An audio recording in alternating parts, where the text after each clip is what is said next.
Israel को एक existential threat है, मतलब वो उनके अस्तित्व की लड़ाई है। तो क्योंकि वो अस्तित्व की लड़ाई हो गई तो वो हर को उस नज़र से देखने लगे।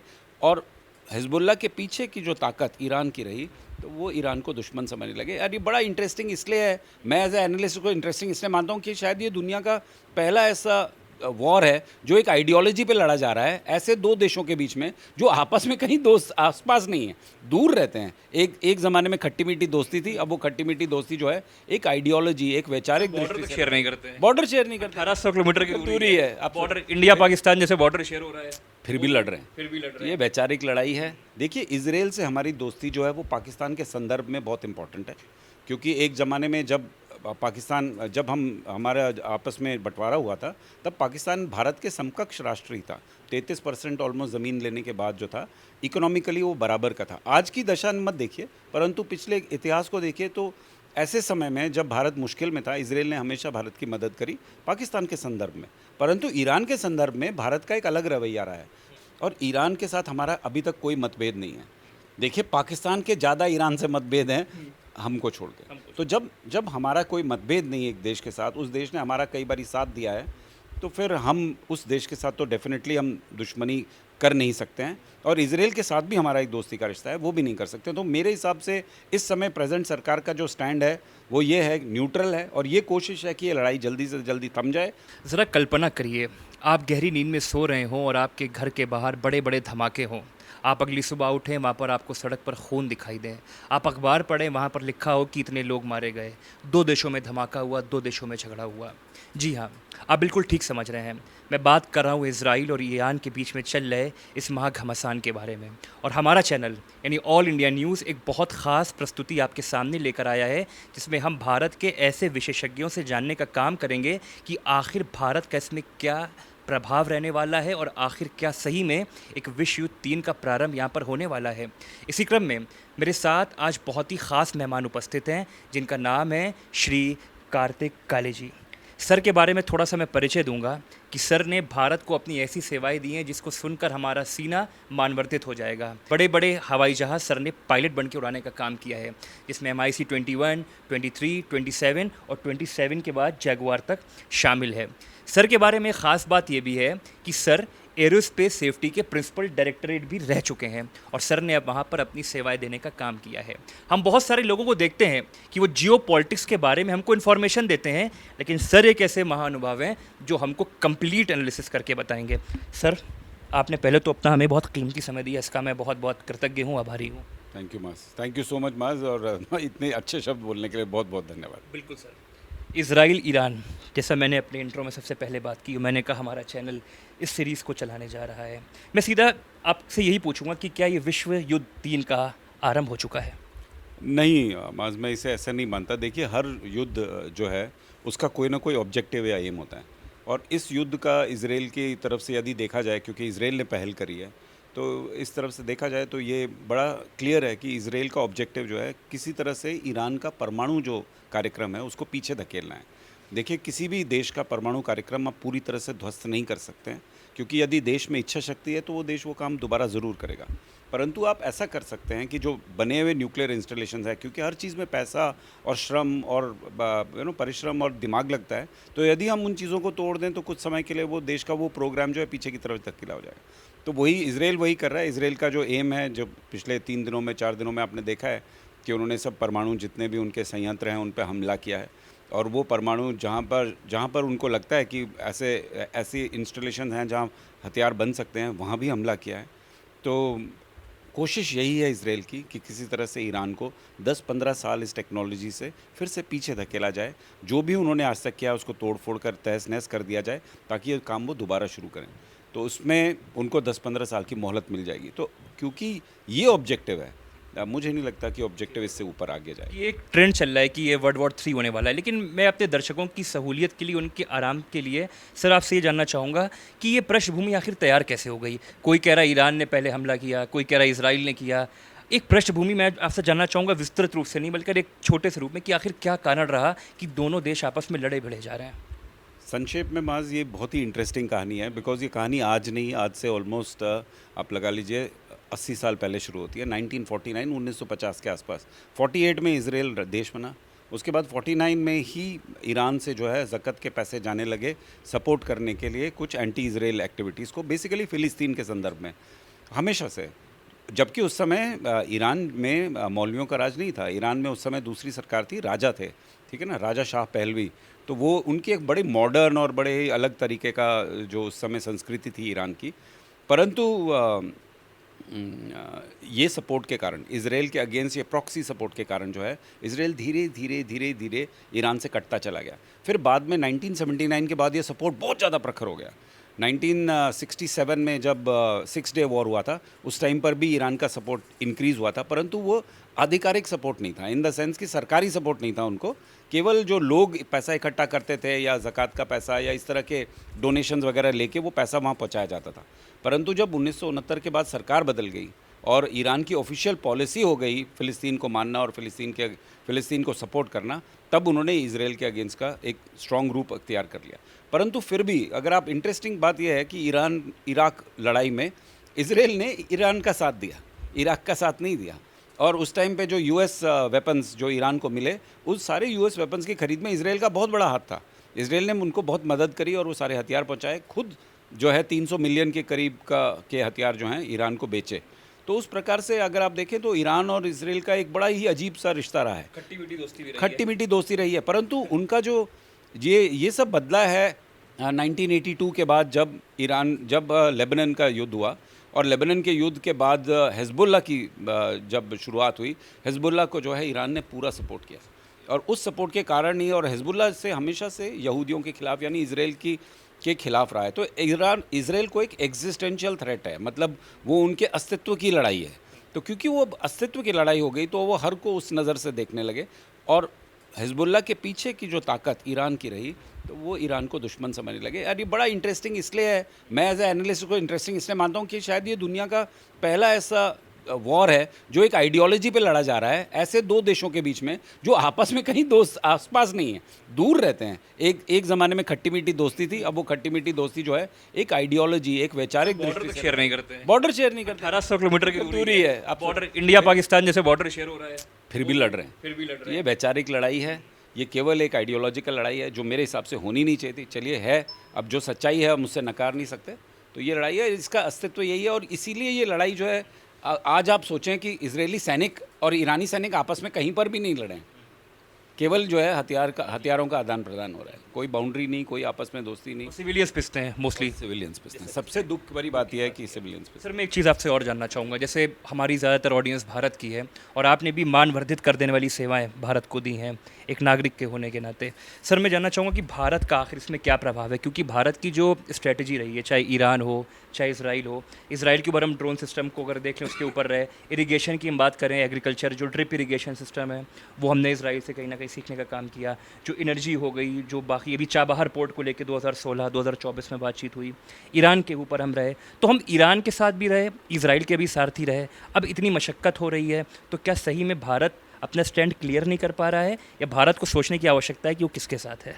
नहीं, इसमें बिल्कुल भारत को सोचने की आवश्यकता नहीं है। देखिए ये ऐसा है कि इसको सबसे आसान तरीके से ऐसे समझ सकते हैं, आप 3 दोस्त हैं और 2 दोस्त आपस में किसी बात पे मनमुटाव हो रहा है, झगड़ा हो रहा है, तो एक जो बीच का दोस्त है वो किस दोस्त का साथ देगा? तो वो होगा नहीं। आप 99% आप रियलिटी में, प्रैक्टिकल लाइफ में आप बस चुप रहेंगे, आप दोनों की बोलेंगे यार लड़ाई मत करो आपस में, क्यों, हम सब दोस्त हैं, बाद में सर पकड़ लेंगे अपना, बाद में अपना सर पकड़ लेंगे। तो अभी भारत के साथ यही हो रहा है। देखिए इसराइल से हमारी दोस्ती जो है वो पाकिस्तान के संदर्भ में बहुत इंपॉर्टेंट है, क्योंकि एक ज़माने में जब हमारा आपस में बंटवारा हुआ था तब पाकिस्तान भारत के समकक्ष राष्ट्र ही था। 33% ऑलमोस्ट ज़मीन लेने के बाद जो था इकोनॉमिकली वो बराबर का था। आज की दशा मत देखिए, परंतु पिछले इतिहास को देखिए तो ऐसे समय में जब भारत मुश्किल में था, इसराइल ने हमेशा भारत की मदद करी पाकिस्तान के संदर्भ में। परंतु ईरान के संदर्भ में भारत का एक अलग रवैया रहा है। भारत सांस्कृतिक रूप से ईरान से बहुत क्लोज रहा है। याद रखिएगा कि 2000-5000 साल पुरानी हमारी संस्कृति और ईरानी संस्कृति भी उतनी पुरानी है। हमारे आपस में बहुत लिंक्स थे, सारा ट्रेड यहीं से जाता था, ईरान से जाता था और फिर आगे की तरफ जो है यूरोप की तरफ जाता था। तो ये जो पुराने ट्रेड लिंक्स हैं और हमारी जो है ये इसको आप एक सांस्कृतिक संस्कृति के तौर पे एक तरह की दोस्ती मानिए, और उसी दोस्ती के ऊपर हमारा उनसे जो है संबंध है, उनसे जो है बातचीत करने का तरीका है। और ईरान के साथ हमारा अभी तक कोई मतभेद नहीं है। देखिए पाकिस्तान के ज़्यादा ईरान से मतभेद हैं, हमको छोड़ के। तो जब जब हमारा कोई मतभेद नहीं है एक देश के साथ, उस देश ने हमारा कई बारी साथ दिया है, तो फिर हम उस देश के साथ तो डेफिनेटली हम दुश्मनी कर नहीं सकते हैं। और इजराइल के साथ भी हमारा एक दोस्ती का रिश्ता है, वो भी नहीं कर सकते। तो मेरे हिसाब से इस समय प्रेजेंट सरकार का जो स्टैंड है वो ये है, न्यूट्रल है, और ये कोशिश है कि ये लड़ाई जल्दी से जल्दी थम जाए और दोनों आपस में दोस्ती का हाथ बांध ले, या दोस्ती का हाथ नहीं माने तो कम से कम लड़ाई जो है एक लेवल से ऊपर ना बढ़े, यही प्रयत्न रहेगा। तो ये मेरे हिसाब से बिल्कुल सही स्टैंड है। दो बातें बोली, इसमें दो चीज़ें स्पष्ट तौर से निकल पे आई। पहले आपने सांस्कृतिक विरासत की बात करी, पर्शिया की जो बात हो गई। दूसरी आपने बात करी इंडस्ट्री की बात करी, जो हम लोग एक तरह से व्यापार करने का काम कर रहे हैं। जब मैं भौगोलिक स्थिति को देखता हूँ, जब मैं मैप को देखता हूँ, और जब मैं यहाँ आ रहा था आपसे बात करने के लिए, तो मुझसे कई लोगों ने पूछा कि सर से इस चीज़ के बारे में ज़रूर सवाल पूछना, जो स्ट्रेट ऑफ हर्मोज है, जहाँ से बड़ा ट्रांजेक्शन होता है ऑयल का, बड़ी मात्रा में ऑयल जाता है, भारत के पास भी ऑयल आता है। लोग कह रहे हैं भाई अगर मान लो ईरान फंस जाता है तो स्ट्रेट ऑफ हर्मोस, मैं अपने दर्शकों को आसान भाषा में बताऊंगा, एक ऐसा चैनल है जहाँ से ऑयल सप्लाई होता है, क्योंकि ईरान बड़ी मात्रा में ऑयल सप्लाई करने का काम करता है। मान ली सर ईरान उसको अगर ब्लॉक कर देता है कुछ करके, कितना इम्पैक्ट हमारे भारत के ऊपर पड़ेगा? देखिए, भारत के ऊपर तो इम्पैक्ट पड़ेगा। इनफैक्ट सारे देश जो खाड़ी से तेल लेते हैं, इंक्लूडिंग चीन, उस पर बहुत बड़ा इम्पैक्ट पड़ेगा, इसमें कोई शक की बात नहीं है। परंतु ये देखना है कि एक तो दो चीज़ें हैं इसमें, स्ट्रेट ऑफ हॉर्मुज़ को रोकना जो है इतना आसान नहीं है, और ये ईरान की बहुत बड़ी मूव होगी। ये ऐसी मूव होगी कि अब आप मरने वाले हैं तो क्या मरता क्या ना करता, मरता क्या ना करता वाली कहानी है। तो ईरान जैसा देश जो है वो हॉर्मुज़ को रोकने की कोशिश कर सकता है, परंतु ये परमानेंट सोल्यूशन नहीं है। देखिए, दुनिया का कोई भी देश इकलौते तरीके से अकेले से कुछ ऐसा नहीं कर सकता जिससे सारी बाकी दुनिया उसकी दुश्मन हो जाए। तो मुझे नहीं लगता कि स्ट्रेट्स ऑफ हॉर्मुज़ पे कभी बात जाएगी। मेरे ख्याल से ये बात उससे बहुत पहले सॉल्व हो जाएगी। परंतु स्ट्रेट ऑफ हॉर्मुज़ बहुत स्ट्रेटेजिकली इंपॉर्टेंट है, सारा का सारा तेल का रूट वहाँ से जाता है, और भारत के लिए तो बहुत ही इंपॉर्टेंट है। परंतु अगर हम इसको केवल मिलिट्री दृष्टि से देखें तो जो एक हर देश अपने साथ कुछ ऑयल रिजर्व्स रखता है। देखिए, अभी पाकिस्तान के साथ जब ऑप सिंदूर में बातचीत हो रही थी तब सबको ये पता था कि पाकिस्तान के पास 3 दिन से ज़्यादा का तेल का सप्लाई नहीं है, और क्योंकि उनका कराची का पोर्ट ही है जहाँ से सारी मेजर सप्लाईज होती हैं, यदि कराची को ब्लॉक कर दिया जाए तो तेल, पाकिस्तान के आर्मी के पास इतना तेल नहीं है कि वो लड़ाई कर सके। इनफैक्ट आपको पता होगा कि पहले दिन सिंदूर के बाद उन्होंने जो है पेट्रोल पंप से पेट्रोल देना बंद कर दिया था, कई जगहों पे रिस्ट्रिक्शंस आ गई थी। तो वो इसीलिए आई थी क्योंकि उनके पास तेल के रिजर्व नहीं है। डींगे ज़्यादा हकता है, डींगे ज़्यादा डराता ज़्यादा है, दिखाने के दांत और खाने के दांत। बिल्कुल। एक सवाल सर मैं आपसे और करूंगा, जैसा आपने सांस्कृतिक विरासत की बात करी थी और हम लोगों ने स्पोर्ट की बात करी, स्टेट ऑफ हर्मोस की बात करी, जैसा कि हम भारत को ले लें, और ईरान एक प्रकार से शिया प्रधान देश है, वहाँ पर बड़ी मात्रा में शिया जो संप्रदाय है, पंथ है, वहाँ पे लोग रहते हैं, और हमारे भारत में भी लोग शिया जो आबादी है बड़ी तादाद में है, और हम लोग कहीं ना कहीं कल्चरल चीज़ें एक देश से कहीं ना कहीं एक्सचेंज करने का काम करते हैं, एक सहानुभूति जुड़ जाती है कि वो बिरादरी ये बिरादरी। तो कहीं ना कहीं जो यहाँ का जो एक प्रकार से शिया मुस्लिम है, जब वो देख रहा है कि हम इंडियन गवर्नमेंट अपना स्टैंड क्लियर नहीं कर रही है या वहाँ पर ईरान के साथ गलत हो रहा है, तो यहाँ के मुस्लिम्स जो स्पेशली शिया मुस्लिम्स हैं उनके ऊपर किसी प्रकार का कोई प्रभाव नकारात्मक पड़ रहा है, नहीं पड़ रहा है? मुझे नहीं लगता कोई नकारात्मक प्रभाव पड़ रहा है। देखिए, पाकिस्तान जो एक सुन्नी प्रधान देश है, उसके साथ हमारी बहुत समय से दुश्मनी चल रही है। वो दुश्मनी आप उसको रिलीजन के बेसिस पे भी कह सकते हैं, क्योंकि अब जिस तरह से आसिफ मुनीर ने पिछला बयान दिया, जिस उन्होंने पूरा भाषण दिया ये कह के कि हम हिंदुओं के साथ रह ही नहीं सकते, तो अभी अभी मान के चलें कि वो एक्चुअली हिंदू नहीं, पर वो हिंदुस्तान के साथ नहीं रह सकते, कहने का उनका तात्पर्य था। तो क्योंकि वो हिंदुस्तान के साथ नहीं रह सकते, तो वो ये एक उन्होंने अपने तरफ से एक उन्होंने ऐलान किया है। लेकिन भारत इसको ऐसे नहीं देखता है। भारत पाकिस्तान को केवल एक जोग्राफिकल एंटिटी देखता है जो हमारे प्रोग्रेस से या हमको रोकने की कोशिश में लगा हुआ है। तो ये एक जियोपॉलिटिकल रियलिटी है। ये पाकिस्तान की जगह कोई और देश होता तो भी हम उसको ऐसे ही देखते हैं। और ये तो आपको विदित है ही कि भारत में शिया सुन्नी दंगे जो हैं बिल्कुल नहीं होते हैं। पाकिस्तान में ज़्यादा दंगे होते हैं, वहाँ ज़्यादा ये सब आपस में लड़ाइयाँ हैं, हमारे यहाँ नहीं हैं। उस नज़रिए से यदि देखा जाए तो भारत एक बहुत ही सांस्कृतिक सम्मिलित देश है, जिसमें तरह तरह के संस्कार और तरह तरह की संस्कृतियाँ जो हैं मिली हुई हैं। उस हिसाब से मुझे नहीं लगता कि भारत के शिया जो हैं बहुत परेशान हैं इस बात से कि ईरान में क्या हो रहा है। और देखिए, मैंने पहले ही बोला, क्योंकि ये वैचारिक लड़ाई है।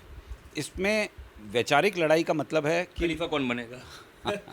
ये इस्लामिक उम्मा की लीडरशिप का जो है सारी लड़ाई उस बात पे चल रही है। सऊदी भी शांत है, कुछ रिएक्ट नहीं कर रहा है, ऊपर से मिसाइल निकल जा रही है, सीरिया भी रास्ते पड़ रहा है। एक चीज़ सर और निकल के आ रही है कि लोग कह रहे हैं कि इन सब पूरे झगड़ों में फ़लस्तीन फालतू पिस रहा है, उस पर हमला हो रहा है, वहाँ की आबादी, वहाँ के बच्चों के वीडियोस वगैरह है, फ़लस्तीन के साथ ज़्यादा अन्याय हो रहा है, ये एक बात कही जा रही है। देखिए, फ़िलिस्तीन की कहानी ना एक बिल्कुल ही अलग कहानी है।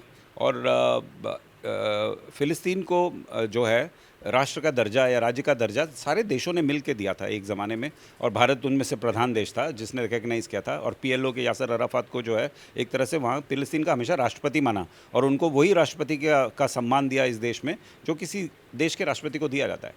तो उस प्रकार से फ़िलिस्तीन को हमेशा इस देश ने तो अच्छा माना है, परंतु रियलिटी ये रही है कि उस देश ने जिस बाकी देशों के साथ अपने संबंध अच्छे बनाने चाहिए थे, क्योंकि देखिए ऐसा है, इजराइल उसका बराबर का बाउंड्री वाला देश है, उसकी उनकी एक साथ जो है बाउंड्री लगती है, तो उनको भी चाहिए था कि वो इजराइल के साथ बना के रखें। अब अगर यदि आप बिना किसी इकोनॉमिक स्ट्रेंथ के, बिना किसी मिलिट्री स्ट्रेंथ के, आप एक टेक्नोलॉजी एफिशिएंट और इकोनॉमिकली स्ट्रॉन्ग नेशन के साथ यदि आप दुश्मनी का भाव रखेंगे तो कहीं ना कहीं तो वो वापस आप पे आएगा ही। तो बेसिकली मैं ये हमेशा मानता हूँ कि ये राजनीति का प्रभाव है, या आप उसको इस्लाम प्रेरित राजनीति कह लीजिए या जो भी कह लीजिए, परंतु ये राजनीति का प्रभाव है कि आज फ़िलिस्तीन की कंडीशन इतनी ख़राब है। इजराइल के साथ अगर यदि वो जैसे थे, देखिए ऐसा नहीं है कि हमेशा से उनकी कंडीशन ख़राब थी, एक ज़माने में ख़राब थी, उनको सेटल किया गया, सारी दुनिया के देशों ने उनको रिकग्नाइज़ किया, उनका एक प्रॉपर स्टेटहुड था, सब कुछ था, परंतु धीरे धीरे राजनीति जैसा है ना, मैंने बोला हमास ने फ़िलिस्तीन को कब्ज़ा पहले किया, और हमास का अवाउड एम ये था कि इजराइल की बर्बादी का, तो वो जब उन्होंने किया तो ऑब्वियसली फिर थोड़ा सा प्रॉब्लम हो गया। अदरवाइज़ फ़िलिस्तीन तो अच्छा चल रहा था मेरे हिसाब से, देयर वाज नो प्रॉब्लम। जब तक हमास नहीं था तब तक सब ठीक था। ये प्रॉक्सी ग्रुप्स हैं जितना भी है, हमास, हौतीस हो गया। देखिए, जब प्रॉक्सी ग्रुप्स हैं, इनके कारण जो है मेजर प्रॉब्लम्स जो है जगह जगह पे उत्पन्न होती है। कई देश जो हैं दूसरे देशों में ट्रबल करने के लिए जियोपॉलिटिकली ऐसे प्रॉक्सी ग्रुप्स को प्रमोट करते हैं, परंतु ये लेसन बहुत जगह पे विदित है। इनफैक्ट और उनका बयान भी है हिलरी क्लिंटन का, कि अगर आप अपने बैकयार्ड में सांप पालेंगे तो वो एक दिन आपको डसेगा ही, वही कहानी है। और ऐसे इतिहास में कई संस्करण हैं, ऐसे इतिहास में कितनी कहानियाँ हैं जहाँ जब आपने गलत आदमी को गलत चीज़ करने के लिए प्रेरित किया तो फाइनली वो पाप जो है वो आप ही के सर पे फूटता है, वो घड़ा आप ही के सर पे फूटता है और प्रॉब्लम आप ही को होती है। आपने हिलेरी क्लिंटन जी का नाम लिया, मुझे अमेरिका याद आ गया। हर कोई अमेरिका की बात कर रहा है कि भाई अमेरिका अपना रुख क्लियर नहीं कर रहा है, और सर से काफ़ी विस्तृत चर्चा हुई। सर ने इंडिया का प्रभाव बताया, हम लोग ने व्यापारिक बात करी, हम लोगों ने कल्चरल डाइवर्सिटी की बात करी, जिसको हम लोग एक प्रकार से बोलते हैं विविधता के बारे में बात करी। आपने हिलेरी क्लिंटन का नाम लिया, अमेरिका याद आ गया। ट्रम्प के भी खूब बहुत सारे ट्वीट्स आ रहे हैं, स्टैंड क्लियर नहीं हो रहा है। कोई कह रहा है रशिया की बैकिंग इसराइल को है, कोई कह रहा है उनकी बैकिंग इनको है, कोई कह रहा है अमेरिका बैक कर रहा है, कोई कह रहा है पाकिस्तान कोई प्ले आ रहा है। अमेरिका कहाँ स्टैंड कर रहा है सर, ये एक बड़ा सवाल खड़ा हो रहा है। देखिए, इसमें ना अब जब आप कभी मैंने हमेशा ये माना है, और जियोपॉलिटिक्स में भी किसी ज्ञानी का ही ये डायलॉग था कि जो कहा जाता है वो इम्पोर्टेंट है, पर जो नहीं कहा जाता वो ज़्यादा इंपॉर्टेंट है। तो ट्रंप जो कह रहे हैं उस पर न जाके हम ये देखते हैं कि ट्रंप कर क्या रहे हैं, यूएस ने क्या किया है, ये ज़्यादा इंपॉर्टेंट है। यूएस ने क्या कहा है इसका कोई मीनिंग नहीं है जियोपॉलिटिक्स में। तो अगर उसने क्या किया है तो देखिए, उसने कुछ नहीं किया है। दैट मीन्स कि उसने केवल ये किया है, इजराइल का वो हमेशा से दोस्त रहा है। इजराइल को जो बहुत सारी मिलिट्री टेक्नोलॉजी जो F-35 F-16 ये सारे हवाई जहाज़ जो इजराइल के पास है, मिलिट्री टेक्नोलॉजी, ये सारी अमेरिकन है। और इजराइल और अमेरिका का बहुत गहरा रिश्ता वर्ल्ड वॉर 2 के बाद से रहा है। मतलब आप ये मान के चलिए कि उनके जो अस्तित्व का जो पूरा दारोमदार है वो अमेरिका और यूरोप ने खुद उठाया था, यहूदियों के अस्तित्व का। तो जब अस्तित्व पे खतरा आ रहा है तो यूएस हमेशा इजराइल के साथ ही रहेगा, इसमें कोई शक नहीं है। अब बात यह है कि ट्रंप क्या कह रहे हैं। भाई, ट्रंप तो यही कह रहे हैं कि इस लड़ाई को ख़त्म करो, हमें कोई ज़्यादा इसमें इंटरेस्ट नहीं है, हम इन्वॉल्व नहीं है, लेकिन ईरान यदि हम पे हमला करेगा तो हम फुल फोर्स से हमला करेंगे। उसका कहने का क्या मतलब है? उसका कहने का यही मतलब है कि ईरान को इस लड़ाई को जो है एनवेलप को बढ़ाना नहीं चाहिए। इजराइल जो कर रहा है, यदि वो लिमिटेड मात्रा में उसने इजराइल परमाणु प्रोग्राम जो है पीछे की तरफ धकेल दिया है तो वो एक्सेप्टेबल एम है, वो ठीक है। उसके बाद लड़ाई जो है ख़त्म हो जानी चाहिए। और ईरान को ये बार बार वार्निंग मिल रही है। देखिए, ऐसा है, IAEA ने लड़ाई से एक दिन पहले ईरान की फैसिलिटीज़ में डिक्लेयर कर दिया कि ये लोग रूल्स को एडहेयर नहीं कर रहे हैं। ये सर वो कभी नहीं किया है, कभी नहीं किया, ये बकवास और बंकम है। देखिए, ऐसा है, ईरान के पास यदि इस समय 10 फिसाइल मटेरियल है, 10 हथियार बनाने का, तो वो बहुत सालों से यही कर रहा है। पर इंटरनेशनल एटॉमिक एजेंसी, जो इंटरनेशनल एटॉमिक एनर्जी एजेंसी जो है, वो अचानक से उठी है क्योंकि उसको किसी ने पीछे से पुश किया है कि आप ये बोलो, क्योंकि लड़ाई फिर लेजिटिमाइज हो जाती है ना। तो वही करा है। तो सारी का सर भी रोल फिर ज़्यादा इतना UN और US में कोई फ़र्क नहीं है, केवल N और S का फ़र्क है। मैं हमेशा बोलता हूँ, यानी ये यूनाइटेड स्टेट्स से नेशन है, लेकिन यूनाइटेड दोनों में है, संयुक्त दोनों में है। एक चीज़ मैं करूँगा, क्योंकि आपने बहुत ही विस्तृत तरीके से जनता का मार्गदर्शन करने का काम किया है। अंत क्या देखते हैं सर? आम आदमी मर रहा है, बच्चा मर रहा है, खून बह रहा है, पैसा बर्बाद हो रहा है, आम जनता ही का पैसा बर्बाद हो रहा है। कोई धर्म की बात कर रहा है, लेकिन मर आखिर में इंसानियत रही है दोनों देशों की। इसका ख़ात्मा क्या है, कैसे ये पूरा रास्ता इसका निकलेगा? ये तो बहुत मुश्किल प्रश्न है माज़ इसका इस प्रश्न का मेरे पास डेफ़िनेटली जवाब नहीं है, परंतु मैं ये कहता हूँ कि देखिए इसमें इस लड़ाई ये एक वैचारिक लड़ाई है। यदि विचार बदल जाएँ तो सब लड़ाई ख़त्म हो जाएगी। अब विचार भैया बदलेंगे नहीं बदलेंगे ये बहुत बड़ा सवाल है। इसका उन्हीं लोगों को जवाब देना है जो इस विचार से प्रेरित हैं। मैं इसमें मेरा कोई विचार नहीं है इस बारे में, तो मैं बहुत मुश्किल मानता हूँ कि मैं क्या कहूँ उनको। परंतु यदि कोई सलाह मानेगा तो मैं यही कहूँगा कि वैचारिक दृष्टि से अपने विचार बदलिए एंड कोई प्रॉब्लम नहीं है दुनिया में इतने बिल्कुल बहुत सुंदर है, बिल्कुल हम सब साथ रहते हैं, साथ रह सकते हैं, तो कोई प्रॉब्लम नहीं है। बिल्कुल, दुनिया बहुत खूबसूरत है और सर की बातें भी बहुत ज़्यादा अच्छी थी। सर ने जिन शब्दों से हमको बताया, हमने चीज़ों का यहाँ पर एक प्रकार से आत्मावलोकन किया। और मैं फिर से अपने दर्शकों से एक बात बोलूँगा कि आप जियोपॉलिटिक्स से जुड़ी इन्फॉर्मेशन तो देखते होंगे, लेकिन एनालिसिस, जिसको विश्लेषण बोलते हैं, आत्मावलोकन बोलते हैं, आपको बहुत रेयर मिलेगा। और आज सर ने उसको यहाँ पर देने का काम किया है। सर, आपने हमको अपना बहुत ही कीमती समय दिया, उसके लिए आपको बहुत बहुत धन्यवाद। धन्यवाद मास, आपने मेरे से बात करी, बहुत बहुत धन्यवाद। तो आप देख रहे थे ऑल इंडिया न्यूज़ और इस खास सीरीज़ में हमारे साथ आप जुड़े रहिएगा। अगला वीडियो हम लोग फिर इसी प्रकार से एक और विशेषज्ञ के साथ लाने का काम करेंगे। आप सभी का बहुत बहुत धन्यवाद।